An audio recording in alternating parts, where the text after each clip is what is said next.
महामहिम राष्ट्रपति जी,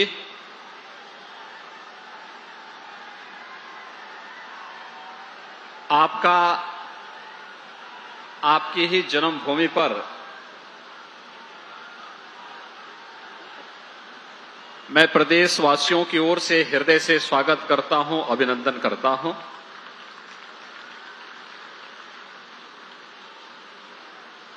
आज हम सबका ये सौभाग्य है कि जब ये देश आजादी का अमृत महोत्सव बड़े हर्षोल्लास के साथ मना रहा है, उन स्थितियों में उत्तर प्रदेश के कानपुर देहात जनपद के एक छोटे से गांव में भारत के सर्वोच्च संवैधानिक प्रमुख के रूप में आदरणीय राष्ट्रपति जी और आदरणीय प्रधानमंत्री जी एक साथ उस गांव में आकर के राष्ट्रपिता महात्मा गांधी के ग्राम स्वराज की परिकल्पना को साकार करने का एक संदेश भी दे रहे हैं। मैं इस अवसर पर आदरणीय प्रधानमंत्री जी ने अपने व्यस्ततम कार्यक्रम में से समय निकाल करके और पूरे फुर्सत के साथ गांव में एक एक कार्य का अवलोकन किया है, गांव के नागरिकों के साथ मिले हैं, पथरी देवी मंदिर में बाबा साहब भीमराव अंबेडकर जी के मंदिर में और फिर राष्ट्रपति जी के पैतृक घर में स्थापित मिलन केंद्र में जाकर के एक एक कार्य का अवलोकन किया है। इस अवसर पर मैं परोग गांव वासियों की ओर से, उत्तर प्रदेश के सभी नागरिकों की ओर से आदरणीय प्रधानमंत्री जी का भी मैं हृदय से स्वागत करता हूं, अभिनंदन करता हूं। देश की प्रथम महिला आदरणीय श्रीमती सविता कोविंद जी, प्रदेश की हमारी माननीय राज्यपाल श्रीमती आनंदीबेन पटेल जी, आपका भी मैं इस अवसर पर हृदय से स्वागत करता हूं, अभिनंदन करता हूं। मित्रों, आज देश के अंदर यह एक ऐतिहासिक घटना है जब आदरणीय राष्ट्रपति जी और आदरणीय प्रधानमंत्री जी एक साथ एक गांव में आप सबसे संवाद कर रहे हैं और पूरे देश को अमृत महोत्सव कार्यक्रम के साथ, किस संकल्प के साथ जोड़ना है, इसकी भी एक नई प्रेरणा प्रदान कर रहे हैं।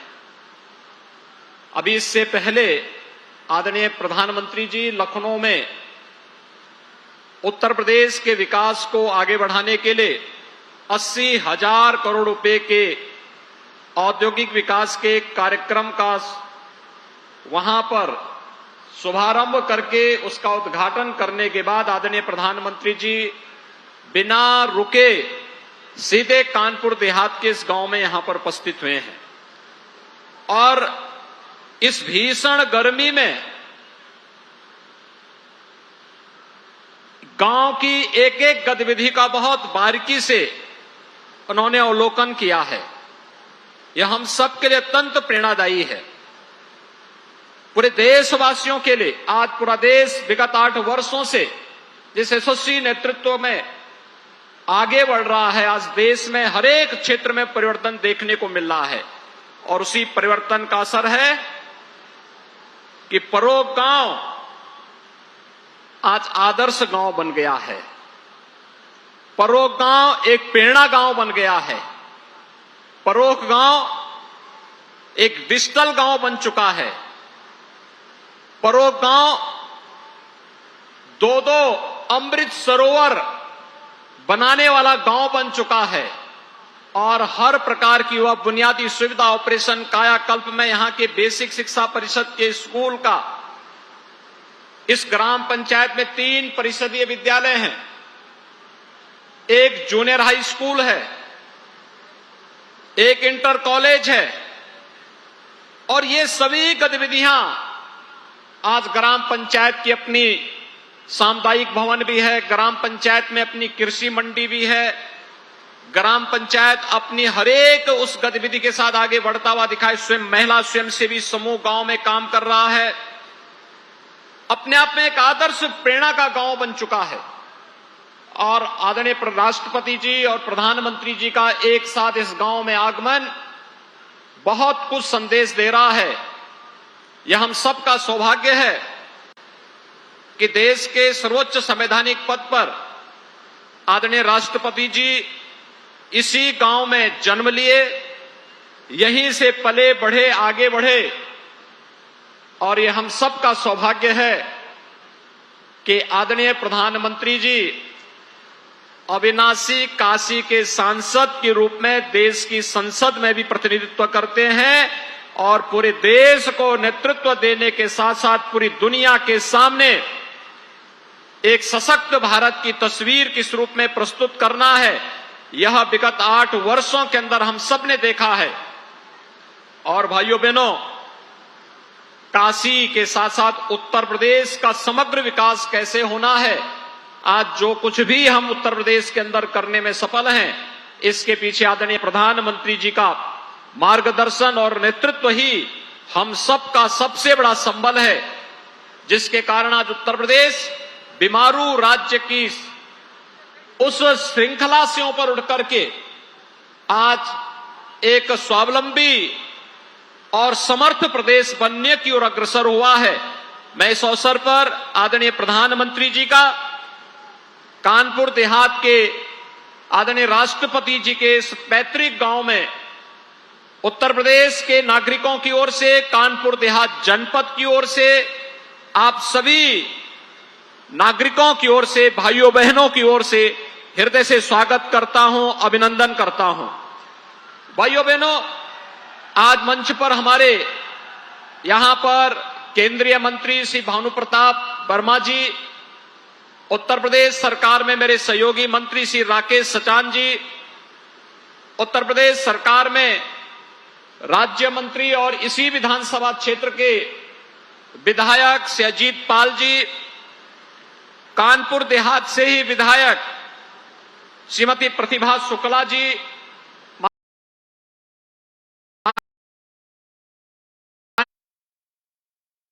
अन्य सांसद श्री देवेंद्र सिंह भोले जी, डॉक्टर रामशंकर कठेरिया जी, श्री सुब्रत पाठक जी और हमारे अन्य माननीय जनप्रतिनिधिगण भी यहां पर उपस्थित हुए हैं। मैं इन सबको भी इस पूरे कार्यक्रम में सहभागी बनने के लिए हृदय से धन्यवाद देते हुए आप सभी भाइयों बहनों को इस भीषण गर्मी में इस उत्साह के साथ आदरणीय राष्ट्रपति जी और आदरणीय प्रधानमंत्री जी के स्वागत अभिनंदन के लिए आप सब यहां पर उपस्थित हुए हैं। मैं आप सभी का भी हृदय से स्वागत और अभिनंदन करते हुए आप सबको हृदय से इस अवसर पर धन्यवाद देता हूं, आप सबके प्रति अपनी शुभकामनाएं देता हूं। बहुत बहुत धन्यवाद। जय हिंद। बहुत बहुत धन्यवाद माननीय। नई दिशा और नई सोच के साथ नए भारत का निर्माण कर रहे हैं माननीय प्रधानमंत्री जी, जिन्हें देखना, जिन्हें सुनना और गुनना जीवन को और बेहतर ढंग से जीने की प्रेरणा देता है। मैं बहुत ही आदर के साथ माननीय प्रधानमंत्री जी से अनुरोध करूंगी कि आज के इस अवसर पर अपने प्रेरणादायी उद्बोधन से हमें कृतार्थ करें।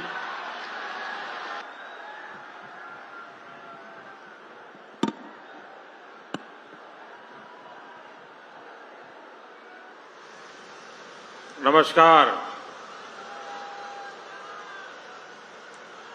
इसी गांव की संतान, पराव गांव की मिट्टी में जन्म लेने वाले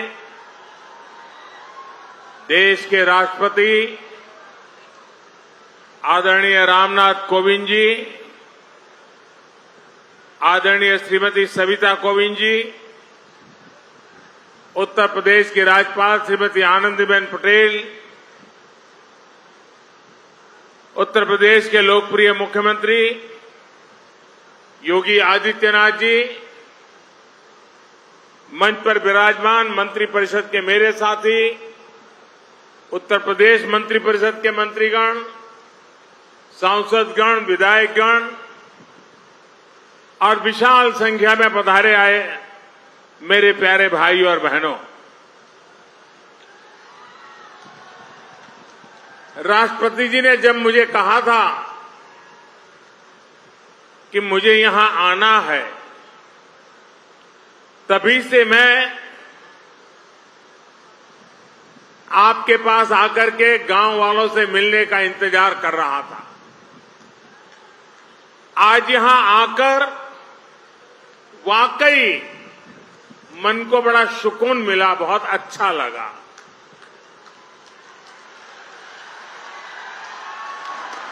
इस गांव ने राष्ट्रपति जी का बचपन भी देखा है और बड़े होने पर उनको हर भारतीय का गौरव बनते भी देखा है। यहां आने से पहले राष्ट्रपति जी ने मुझसे इस गांव से कई यादें साझा की। मुझे पता चला कि 5वीं के बाद जब उनका दाखिला 5-6 मील दूर के गांव में करा दिया गया था, तो नंगे पांव स्कूल तक दौड़ते हुए जाते थे। और ये दौड़ सेहत के लिए नहीं होती थी, ये दौड़ इसलिए होती थी कि गर्मी से तपती हुई पगडंडी पर पैर कम झले। सोचिए, ऐसी ही तपती दोपहरी में 5वीं में पढ़ने वाला कोई बालक नंगे पांव अपने स्कूल के लिए दौड़े जा रहा है। जीवन में ऐसा संघर्ष, ऐसी तपस्या इंसान को इंसान बनने में बहुत मदद करती है। आज राष्ट्रपति जी के गांव में आने का ये अनुभव मेरे लिए जीवन की एक सुखद स्मृति की तरह है। भाइयों और बहनों, जब मैं राष्ट्रपति जी के साथ विभिन्न स्थानों को देख रहा था,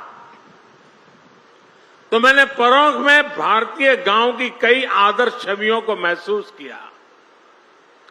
यहां सबसे पहले मुझे पथरी माता का आशीर्वाद लेने का अवसर मिला। ये मंदिर इस गांव की, इस क्षेत्र की आध्यात्मिक आभा के साथ साथ एक भारत श्रेष्ठ भारत का भी प्रतीक है।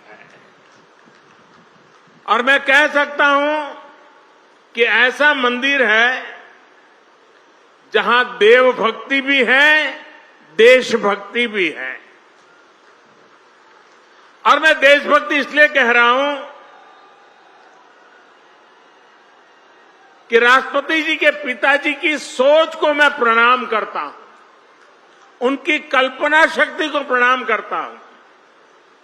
वे अपने जीवन में तीर्थाटन करना, अलग अलग यात्रा स्थानों पर जाना, ईश्वर के आशीर्वाद लेना, इसके लिए कभी घर से निकल जाते थे, कभी बद्रीनाथ गए, कभी केदारनाथ गए, कभी अयोध्या गए, कभी काशी गए, कभी मथुरा गए, अलग अलग स्थान पर गए।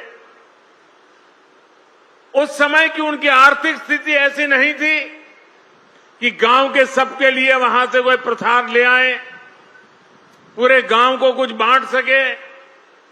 तो उनकी कल्पना बड़ी मजेदार थी कि वो उस तीर्थ क्षेत्र से, उस मंदिर परिसर से एक आध पत्थर ले आते थे और पत्थर यहां पेड़ के नीचे रख देते थे।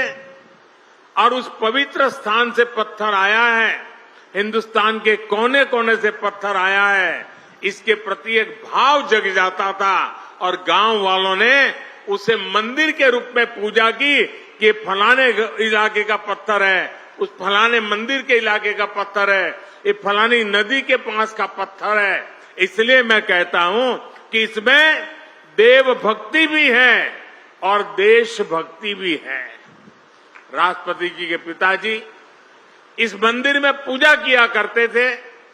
इस पवित्र मंदिर के दर्शन करने में स्वाभाविक है कि मेरे मन में अनेक प्रकार के विचार मंडरा रहे थे और मैं अपने आप को धन्य पाता हूं कि मुझे उस मंदिर के दर्शन करने का अवसर मिला। साथियों, परों की मिट्टी से राष्ट्रपति जी को जो संस्कार मिले हैं, उसकी साक्षी आज दुनिया बन रही है। और मैं आज देख रहा था कि एक तरफ संविधान, दूसरी तरफ संस्कार, और आज गांव में राष्ट्रपति जी ने पद के द्वारा बनी हुई सारी मर्यादाओं से बाहर निकल करके मुझे आज हैरान कर दिया। वे स्वयं हेलीपैड पर रिसीव करने आए।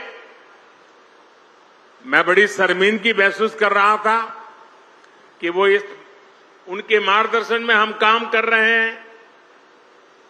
उनके पद की एक गरिमा है, एक वरिष्ठता है। मैंने कहा, राष्ट्रपति जी, आपने मेरे साथ अन्याय कर दिया आज।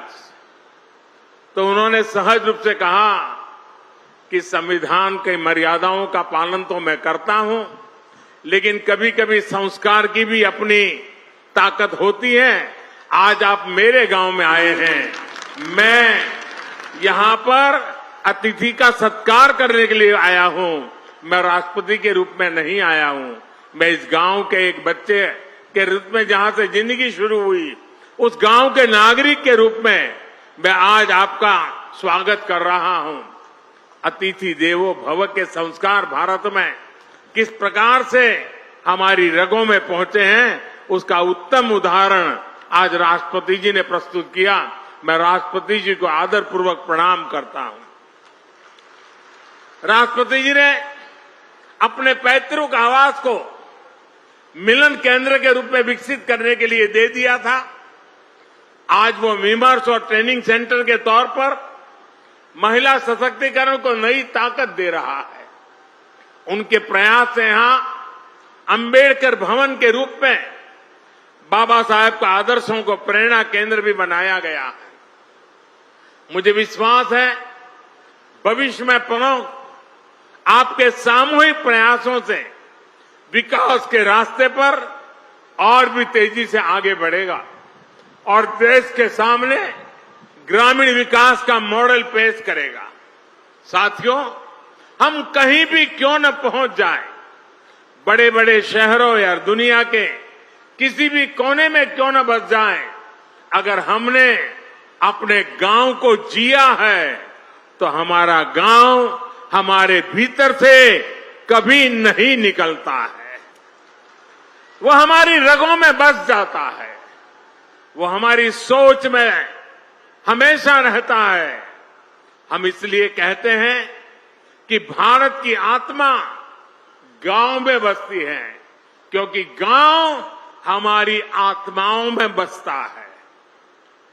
आज जब देश अपनी आजादी का अमृत महोत्सव मना रहा है, तो ग्रामीण भारत के लिए, हमारे गांवों के लिए हमारे सपने और भी महत्वपूर्ण हो जाते हैं। हमारे स्वाधीनता संग्राम के दौरान महात्मा गांधी भारत की आजादी को भारत के गांव से जोड़कर देखते थे।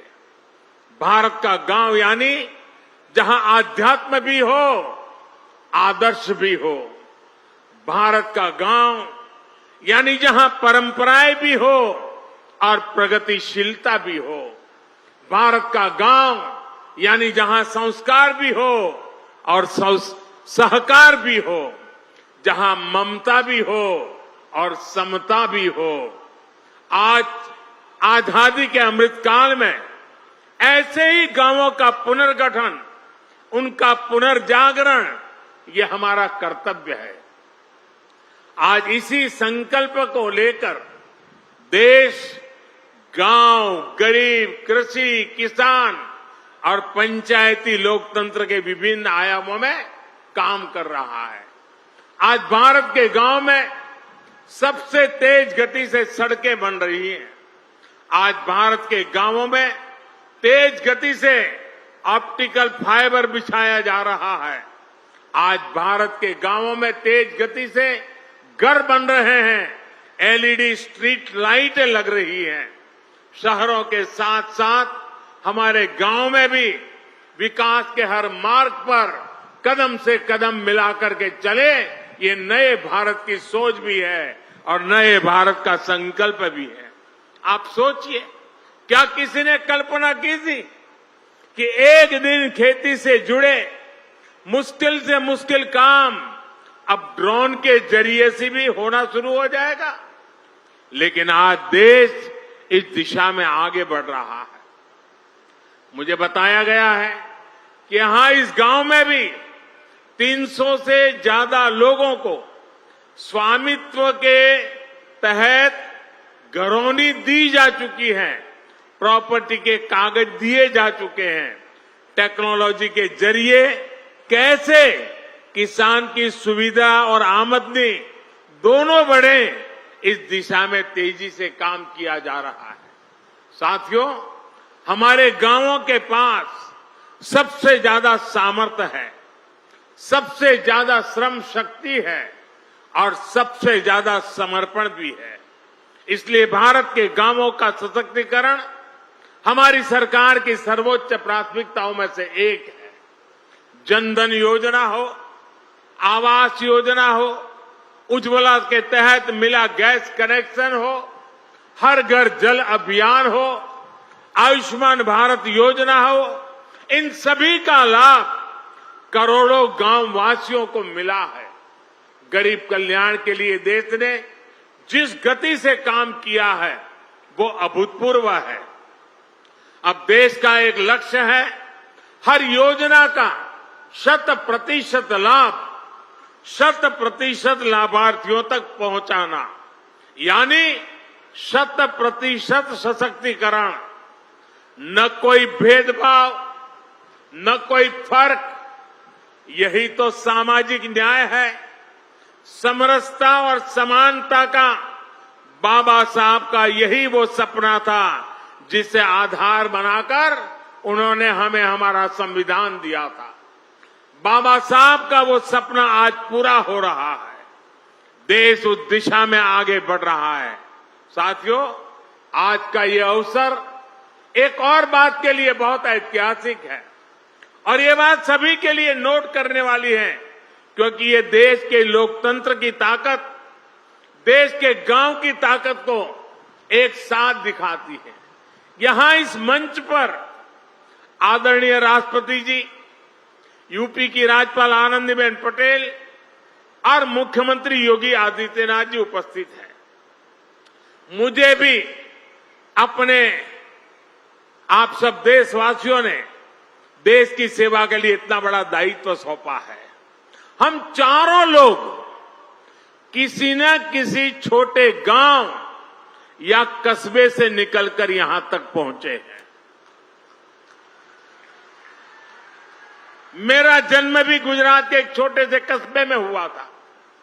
गांव की संस्कृति, संस्कार और हमारे यहां जुड़े संघर्षों ने हमारे जी से जैसे कितने ही लोगों को तनासा, हमारे संस्कारों को मजबूत किया। यही हमारे लोकतंत्र की ताकत है। भारत में गांव में पैदा हुआ गरीब से गरीब व्यक्ति भी राष्ट्रपति, प्रधानमंत्री, राज्यपाल, मुख्यमंत्री के पद तक पहुंच सकता है। लेकिन भाइयों और बहनों, आज जब हम लोकतंत्र की इस ताकत की चर्चा कर रहे हैं तो हमें इसके सामने खड़ी परिवारवाद जैसी चुनौतियों से भी सावधान रहने की जरूरत है। ये परिवारवाद ही है जो राजनीति ही नहीं बल्कि हर क्षेत्र में प्रतिभाओं का गला घोंटता है, उन्हें आगे बढ़ने से रोकता है। वैसे साथियों, मैं जब परिवारवाद के खिलाफ बात करता हूं तो कुछ लोगों को लगता है कि ये राजनीतिक बयान है। मैं किसी राजनीतिक दल के खिलाफ बात कर रहा हूं, वैसा प्रचार होता है।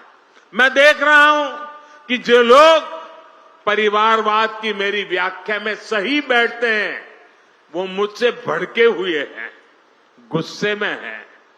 देश के कोने कोने में ये परिवारवादी मेरे खिलाफ अब एकजुट हो रहे हैं।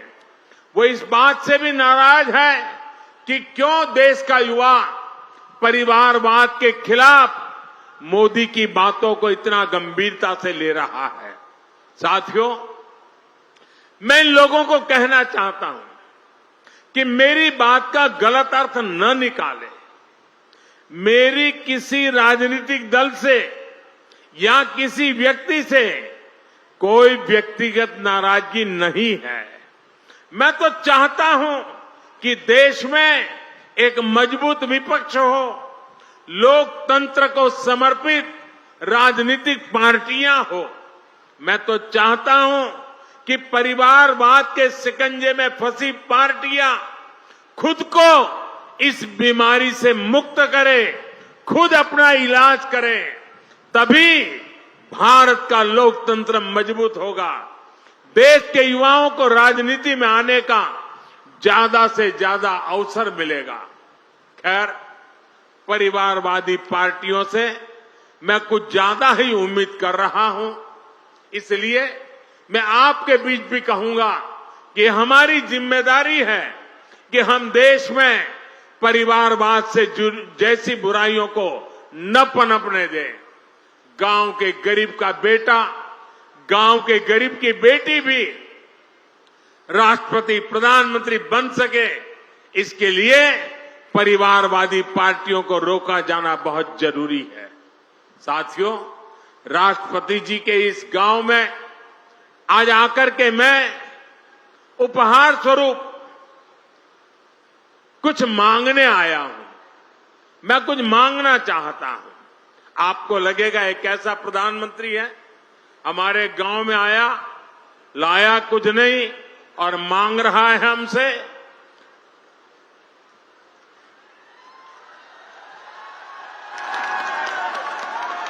मैं मांग रहा हूं, आप दोगे ना? मैं गांव से मांगूंगा तो मिलेगा ना? जिन जिन गांवों से लोग आए वो भी देंगे ना?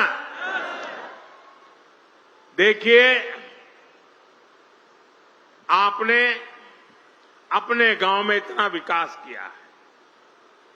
आज जब देश अपनी आजादी का अमृत महोत्सव मना रहा है तो आपको अपना प्रयास बढ़ाना है। अमृत काल में देश ने संकल्प लिया है कि देश के हर जिले में 75 अमृत सरोवर बनाए जाएंगे। और अभी योगी जी बता रहे थे कि यहां परोख में भी 2 अमृत सरोवर का निर्माण हो रहा है।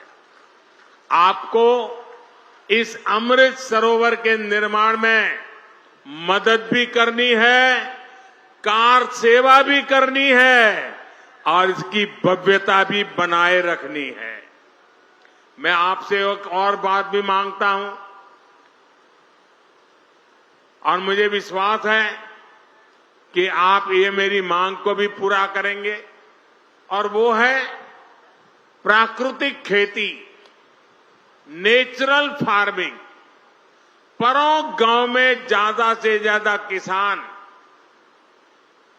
नेचुरल फार्मिंग को अपनाएं, प्राकृतिक खेती को अपनाएं, तो ये देश के लिए एक बहुत बड़ा उदाहरण बनेगा। साथियों, भारत की सफलता का एक ही रास्ता है, सबका प्रयास। सबके प्रयास से ही आत्मनिर्भर भारत का सपना भी पूरा होगा। और आत्मनिर्भर भारत का अर्थ है आत्मनिर्भर गांव, आत्मनिर्भर युवा हमारे गांव गति पकड़ेंगे तो देश गति पकड़ेगा। हमारे गांव विकास करेंगे तो देश विकास करेगा। आदरणीय कोविंद जी ने के रूप में देश को राष्ट्रपति देने वाले प्रमुख ने ये साबित कर दिया है कि गांवों की मिट्टी में कितना सामर्थ्य होता है। हमें इस सामर्थ्य का, इस प्रतिभा का सही इस्तेमाल करना है। हम सब मिलकर काम करेंगे और देश के सपनों को पूरा करेंगे। इसी संकल्प के साथ मैं एक बार फिर आदरणीय राष्ट्रपति जी का हृदय से आभार प्रकट करता हूं कि उन्होंने अपने साथ मुझे भी यहां आने का अवसर दिया। मैं आप सभी का भी एक बार फिर हृदय से अभिनंदन करता हूं और गांव के हर गली में जहां जहां गया, जिस उमंग और उत्साह से आपने अभिवादन किया, पुष्प वर्षा की, स्नेह वर्षा की, प्यार से अभिभूत कर दिया, मैं आपके इस प्यार को कभी भूल नहीं पाऊंगा, आपके इस स्वागत को कभी भूल नहीं पाऊंगा। और गांव के अंदर जितना भी समय बिताने का अवसर मिला, खुद के बचपन के साथ भी मैं जुड़ गया।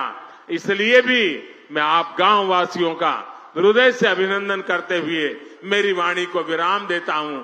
बहुत बहुत धन्यवाद।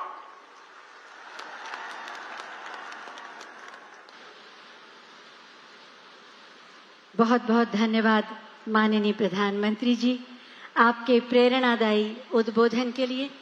सचमुच ये समारोह सिर्फ एक ऐतिहासिक समारोह ही नहीं बल्कि भावनात्मक उत्सव है और इसीलिए यहाँ की भावनाएं जो प्रत्यक्ष रूप से प्रकट हुई या अप्रत्यक्ष रूप से हृदय में सजोई हुई हैं, उन्होंने माननीय प्रधानमंत्री जी के हृदय की संवेदनाओं को भी जगाया और वो स्वयं एक अपने बचपन से भी जुड़ पाए इस गांव में आकर। ये हमारा सौभाग्य है। निश्चित रूप से हम सब गर्व का अनुभव कर रहे हैं। तो माननीय राष्ट्रपति महोदय के हृदय के द्वार पर भी स्मृतियों की अनेक आहटें दस्तक दे रही होंगी। उनके हृदय में भी भावनाओं का सागर उमड़ रहा होगा। मैं बहुत ही आदर के साथ माननीय राष्ट्रपति महोदय से अनुरोध करूंगी कि वो अपनी इन अनुभूतियों को हमसे साझा करें, हमें अपने उद्बोधन से कृतार्थ करें आप सबकी जोरदार तालियों के साथ। मेरे गांव परौख में आयोजित इस विशेष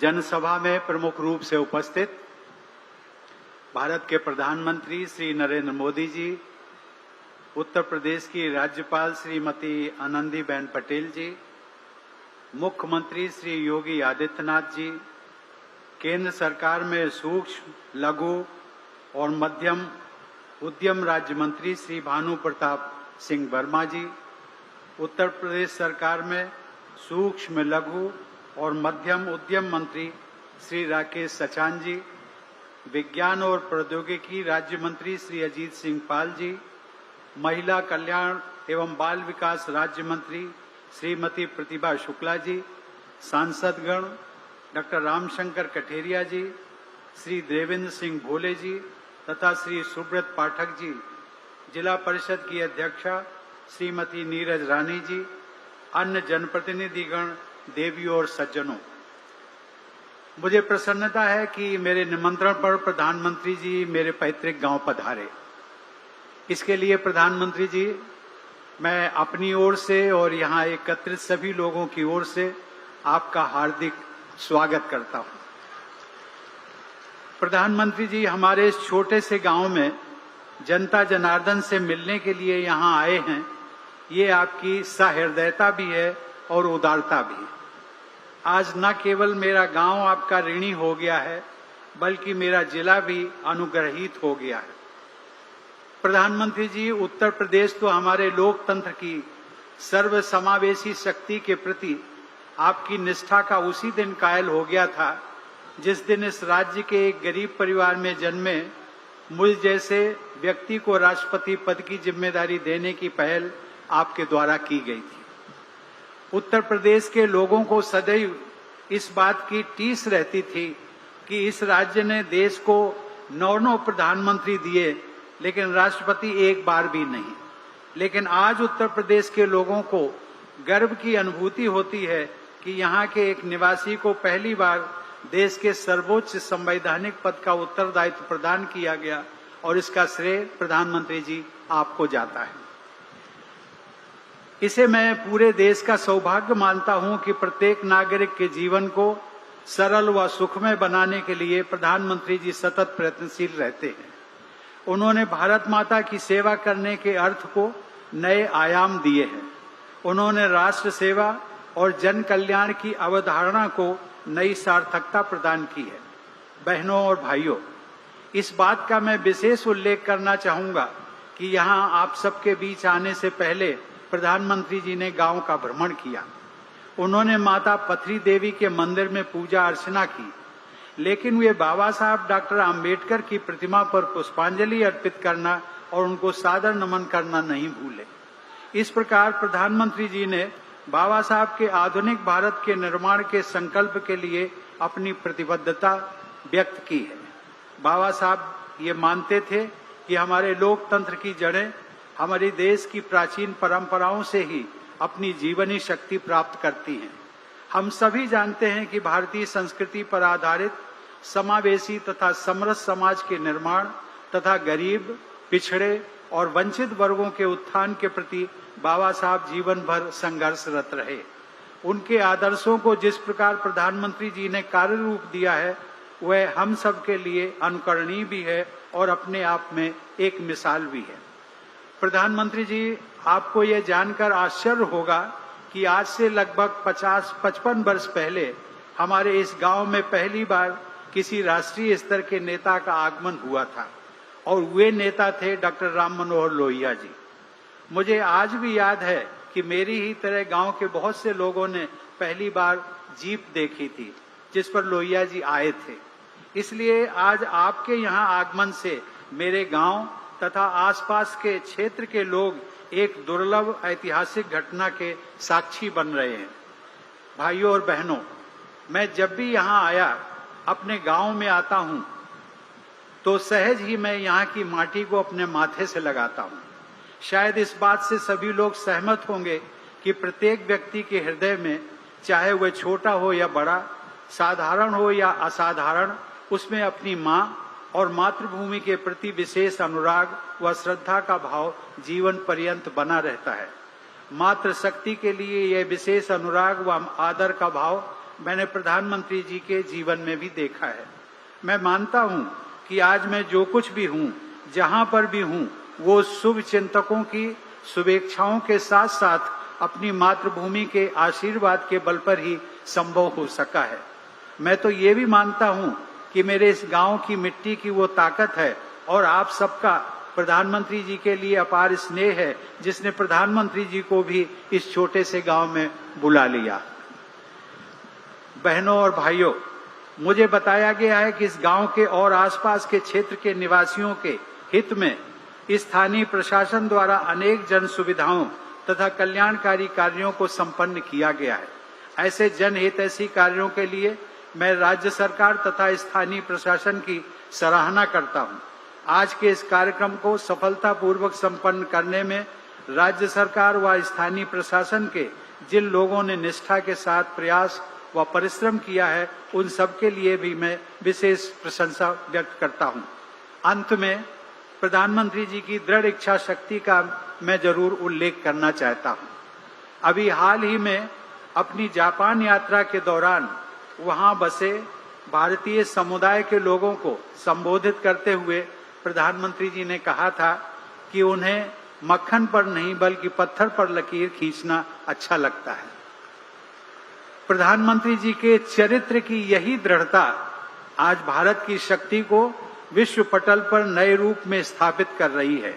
उन्होंने अपने असाधारण पुरुषार्थ और परिश्रम के बल पर राष्ट्र की अस्मिता और गरिमा को भव्यता प्रदान की है।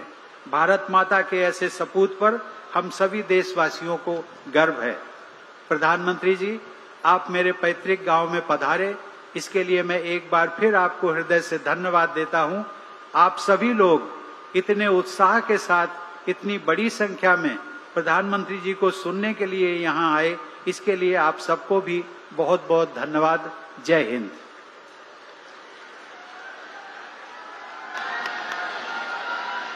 बहुत बहुत धन्यवाद माननीय राष्ट्रपति महोदय, आपके प्रेरणादायी और भावनात्मक उद्बोधन के लिए। सभी से अनुरोध है कि कृपया राष्ट्रगान के लिए अपने स्थान पर खड़े हो जाएं। समस्त गतिविधियों को अब विराम दे दें।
इसी के साथ ये आयोजन अब संपन्न होता है। सौभाग्य है हमारा कि हमें माननीय राष्ट्रपति महोदय के साथ साथ माननीय प्रधानमंत्री महोदय का भी सानिध्य मिला, माननीय राज्यपाल, माननीय मुख्यमंत्री महोदय का सानिध्य। आप सभी का हृदय से आभार। आज हम सब सौभाग्यशाली अपने को महसूस कर रहे हैं और गौरवान्वित भी। आप सभी को प्रणाम और आप सभी का आभार। इसी के साथ ये आयोजन संपन्न होता है।